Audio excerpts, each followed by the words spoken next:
Hukum melukis, ulama berbeza pendapat tentangnya. Ukiran, ya betul, dilarang. Patung, tak boleh.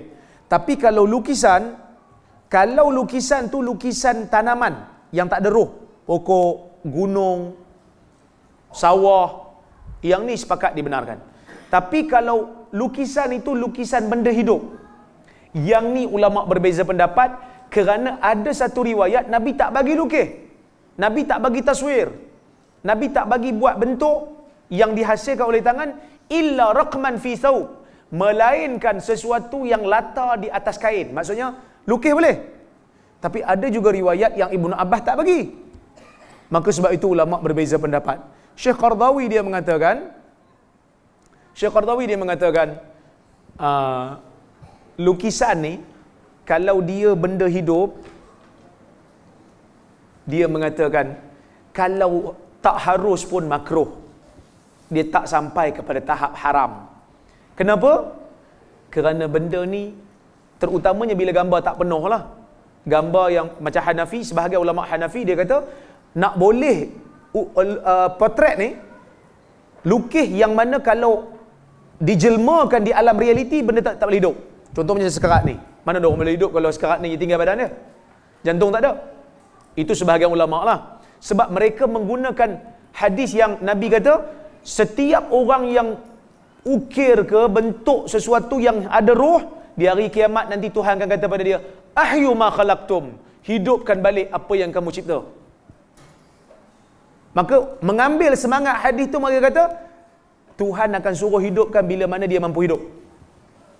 So sebab tu dia kata kalau separuh yang mana manusia tak boleh hidup tanpanya, okey. Tapi Syekh Al-Qardawi dia kata kalau potret ni separuh tu okey, kalau tak harus pun dia pergi kepada makruh. Tapi ada hadis yang Nabi rentap di rumah Nabi. Nabi tengah salat kan, Nabi tengok ada kain yang diikat, digantung oleh Aisyah, Nabi rentap. Nabi kata inna hadhihi ta'riduni fi salati, ni gambar ni ganggu aku dalam solat. Yang tu kata guru saya Syekh Muhammad Abdul Lais, dia mengatakan yang ni taklah menunjukkan haram, tetapi dia ganggu solat.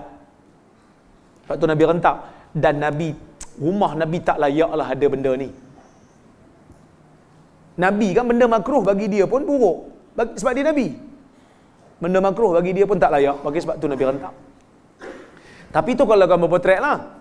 Kalau gambar fotografi, ulama beza pendapat, ulama semasa confirm Nabi tak masukkan dalam hadis fotografi, sebab zaman Nabi kamera tak ada lagi. Ada, cuma kita perbahas sekarang ni, banyak ni, tinggal aku bertepang. Cuma kita nak bincang, adakah fotografi itu mengambil maksud yang sama dengan potret? Sebahagian kata ya, macam Syekh yang di Saudi tu, dia masih hidup lagi, Syekh Saleh Fauzan, dia mengatakan ia haram termasuk.